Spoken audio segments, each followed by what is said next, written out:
করে ইট গেঁথে নিজের জন্য সুরক্ষিত বাড়ি বানায়, তেমনি ভাবে পাখিরাও এক এক করে শুকনো লতা পাতা সংরক্ষণ করে নিজেদের জন্য বাসা বানায়।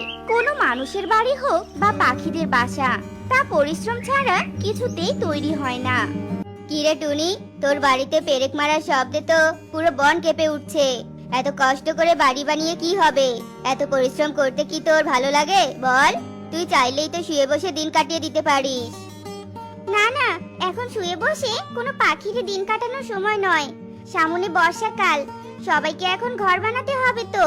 তা না হলে পুরো বর্ষাকাল আমাদের বৃষ্টিতে ভিজে কাটিয়ে দিতে হবে। বৃষ্টিতে ভিজতে না চাইলে আমাদের নিরাপদ বাড়ি বানানো দরকার। তুই ঠিকই বলেছিস, আমারও একটা বাড়ি বানানো দরকার।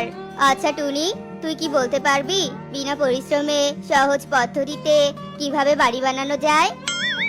যজ্ঞ দাদা সব সময় মনে রাখবে, যা সহজে বানানো যায় তা ভেঙে পড়ে তাড়াতাড়ি, পরিশ্রমের ফল সুমিষ্ট হয়। বুঝলে তো? ওসব সহজ পদ্ধতি ছেড়ে মন দিয়ে বাড়ি বানানোর কাজ শুরু করে দাও। আরে দূর দূর, তোর কাছে বুদ্ধি চাইলাম আর তুই আমাকে জ্ঞান দিচ্ছিস? তোর জ্ঞান তোর কাছেই রাখ।